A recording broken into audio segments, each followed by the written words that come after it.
શરૂઆત કરીશું મહત્વપૂર્ણ ખબરથી। ગુજરાતમાં છેલ્લા 24 કલાકમાં 13,804 કોરોનાના નવા કેસ નોંધાયા। છેલ્લા 24 કલાકમાં 142 દર્દીઓના મોત થયા છે। આજે કુલ 5,618 દર્દી સાજા થયા છે।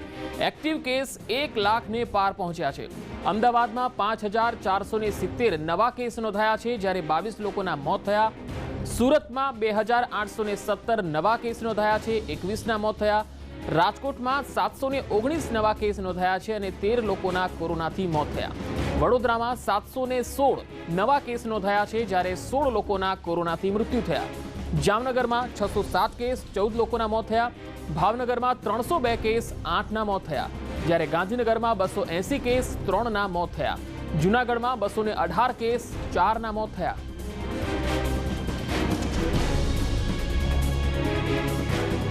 ગૃહમંત્રી અમિત શાહે જીએમડીસી ગ્રાઉન્ડમાં તૈયાર કરાયેલી 900 બેડની હોસ્પિટલનું નિરીક્ષણ કર્યા બાદ ઉચ્ચ અધિકારીઓ સાથે બેઠક કરી।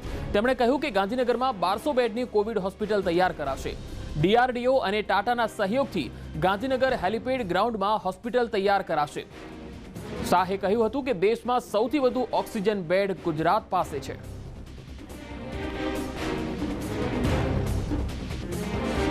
150 બેડ,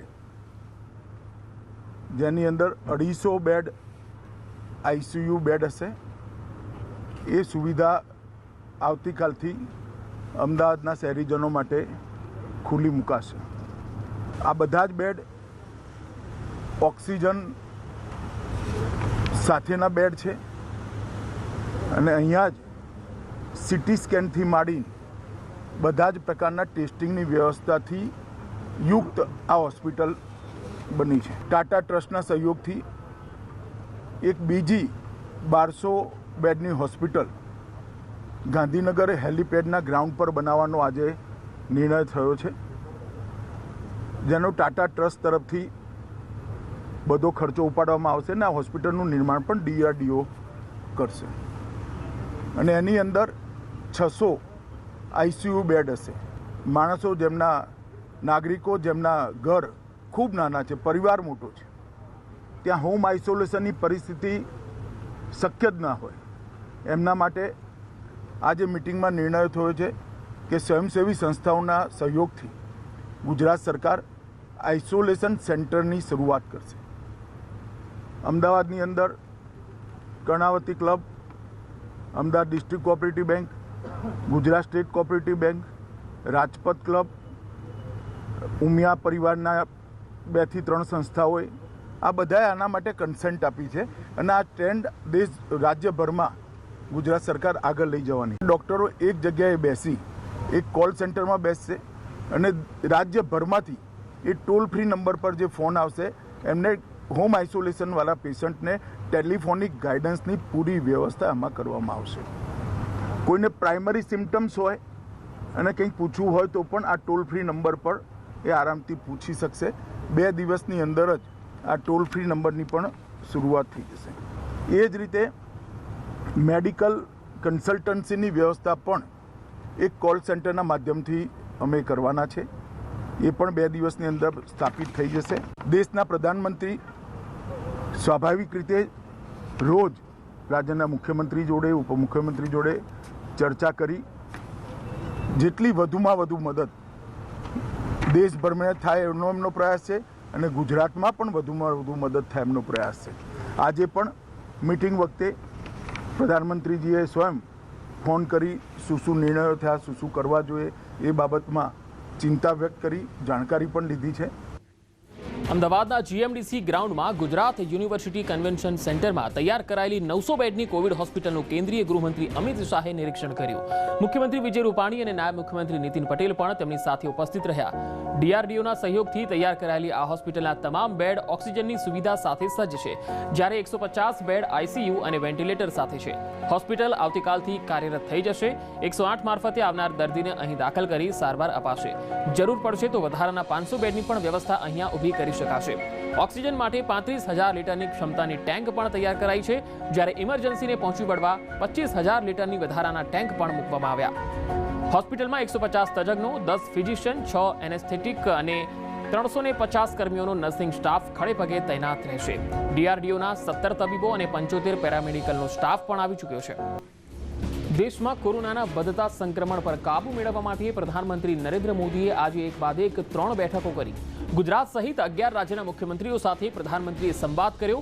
આ બેઠકમાં પ્રધાનમંત્રીએ કહ્યું કે એક રાષ્ટ્ર તરીકે કામ કરતા રહીશું તો સ્ત્રોતની અછત નહીં સર્જાય. ઓક્સિજન પહોંચાડવા માટે રેલવે, એરફોર્સની મદદ લેવાશે. જરૂરી દવા, ઇન્જેક્શનની કાળાબજારી પર કડક કાર્યવાહી થાય તે ખૂબ જરૂરી છે.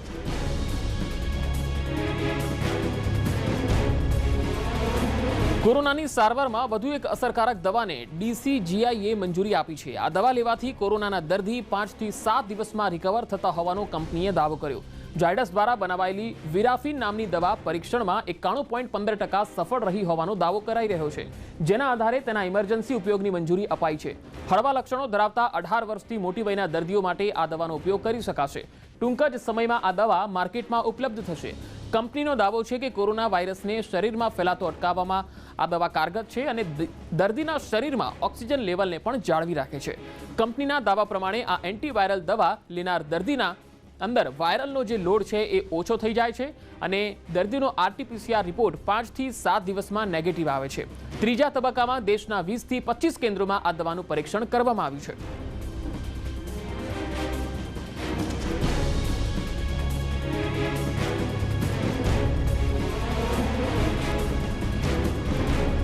તો વિરાફિન એક એન્ટીવાયરલ દવા છે જેને કોરોનાના દર્દી માટે ખૂબ જ કારગર સાબિત થવાની છે.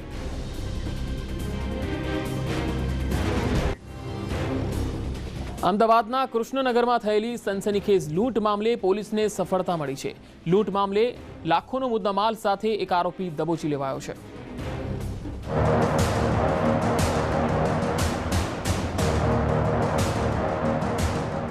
ગુનો આચરતા આરોપી કોઈને કોઈ પુરાવા સાથે ઝડપાઈ જ જાય છે. કૃષ્ણનગરમાં થયેલી દિલધડક લૂંટ મામલે પોલીસે CCTV અને રિક્ષા નંબરને આધારે આરોપીને દબોચી લીધો.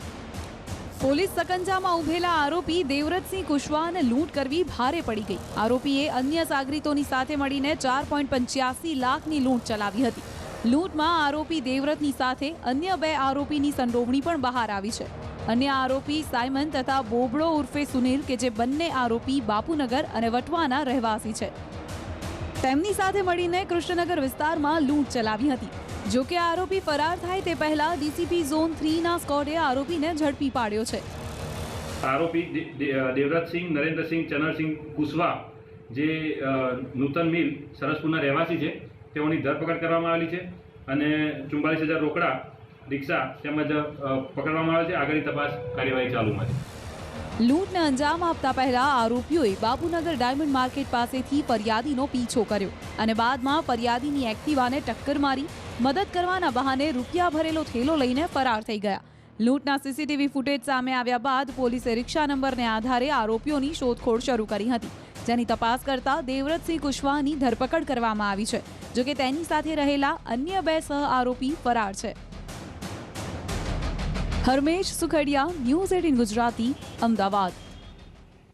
હવે ડાયાબિટીસના દર્દીઓ પણ મોજથી આરોગી શકશે કેરી. જૂનાગઢના ખેડૂતે નવી જાતની કેરીનું ઉત્પાદન કર્યું છે. ટીમી એટિકિન્સ નામની કેરીની સફળ ખેતી કરી છે.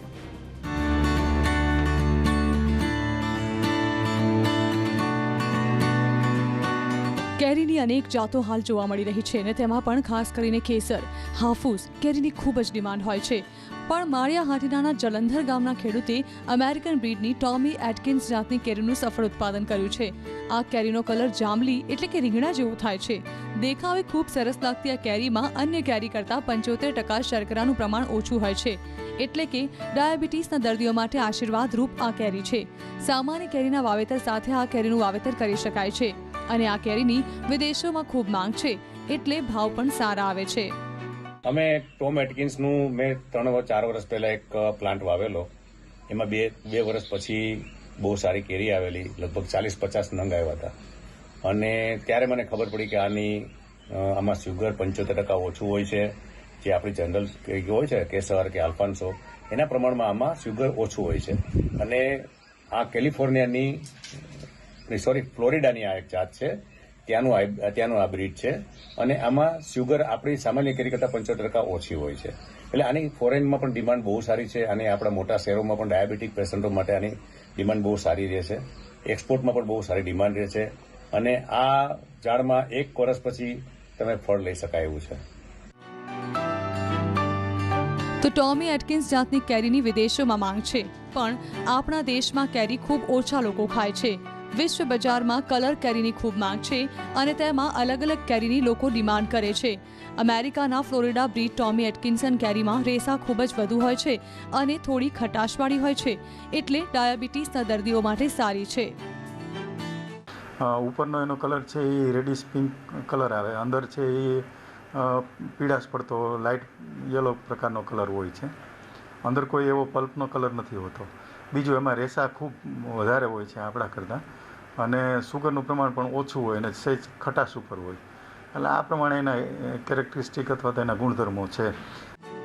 ટોમી એટકિન્સ તેમજ અન્ય કેરીના ઝાડ નીચે તુલસીના રોપા વાવવામાં આવ્યા છે, જેને લઈ આંબાના ઝાડમાં રોગ ઓછો આવે અને રોગ ઓછો આવતા દવાનું પ્રમાણ ઘટી જાય છે. એટલે જમીન ઓર્ગેનિક થતાં તેમાં વાવેતર કરેલ ફળો પણ ઓર્ગેનિક થતા હોવાથી આવા ફળો સ્વાસ્થ્ય માટે ખૂબ જ ઉપયોગી બને છે. અતુલ વ્યાસ, ન્યૂઝ 18 ગુજરાતી, જૂનાગઢ. આગળ મહત્વપૂર્ણ અહેવાલો પર નજર કરીશું. હાલ રોકાઈશું એક બ્રેક માટે.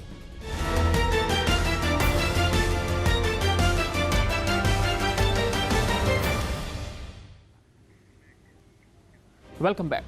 કોરોના મહામારી વચ્ચે ભાવનગરમાં સારવાર મોંઘી હોવાની ફરિયાદ ઉઠી. ખુદ સત્તાધારી પક્ષના સભ્યોએ જ સરકારને પત્ર લખી નાના મહાનગર માટે અલગથી ભાવ નક્કી કરવા માંગ કરી છે.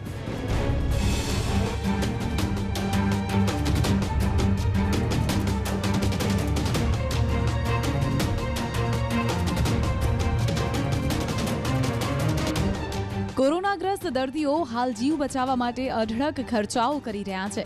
ખાનગી કોવિડ હોસ્પિટલમાં સરકારે ભાવ નક્કી કર્યા છે, પરંતુ ભાવનગરમાં ખાનગી હોસ્પિટલમાં વડોદરાની તુલનાએ સારવાર મોંઘી થતી હોવાનું સામે આવ્યું. વડોદરા મોટું શહેર હોવા છતાં ત્યાં સારવારના ચાર્જ ઓછા છે.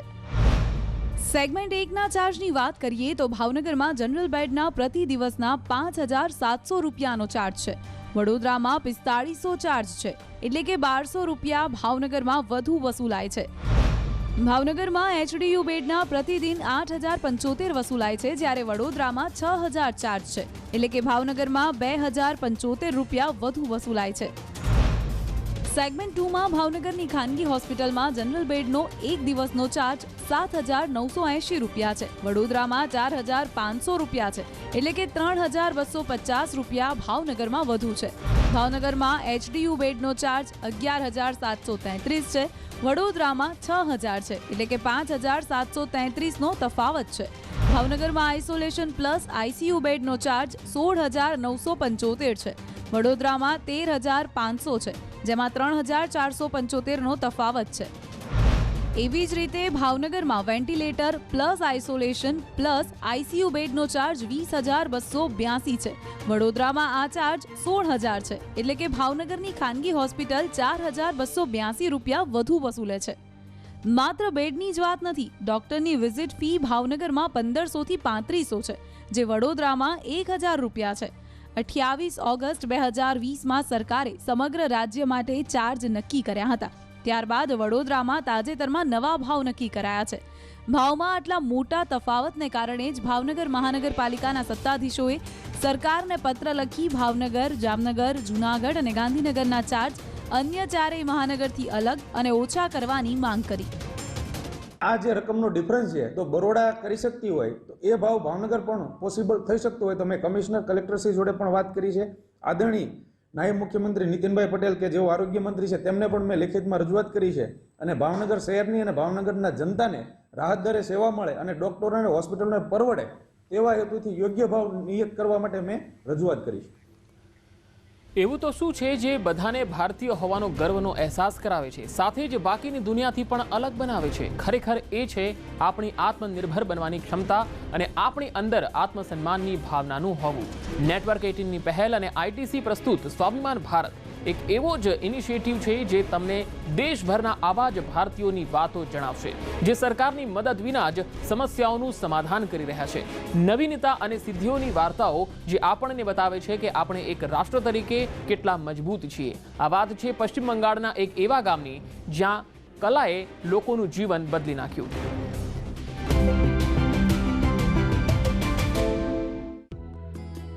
2 साल पहले कोलकाता के कलाकार मृणाल मंडल ने लाल बाजार गांव पर काम करने का मन बनाया। पश्चिम बंगाल और झारखंड सीमा पर स्थित लगभग 80 लोगों का यह छोटा सा गांव कभी उपेक्षित बस्ती था।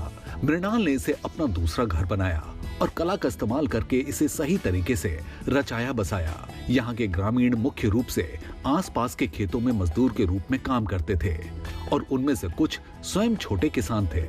आज वे कुटुंब हस्तकला, मिट्टी के बर्तनों और दीवार पेंटिंग जैसे कलाओं में प्रशिक्षित हैं और उन्हें पर्यटकों को बेचकर अच्छे पैसे कमा लेते हैं।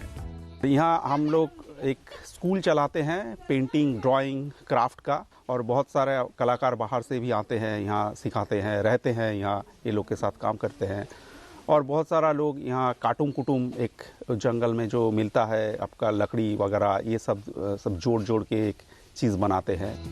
इस गांव के एक प्रशंसक ने गांव को ख्वाब ग्राम या सपनों के गांव के रूप में फिर से नामांकित किया है।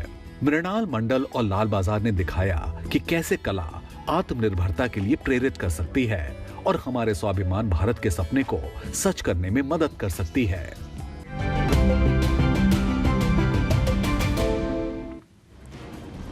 ભારતમાંથી આવી જ સફળતા અને કહાનીઓ જોવા માટે નેટવર્ક 18ની ખાસ રજૂઆત ITC પ્રેઝન્ટ સ્વાભિમાન ભારત સાથે જોડાયેલા રહો। આ બુલેટિનમાં રજા આપશો। નમસ્કાર।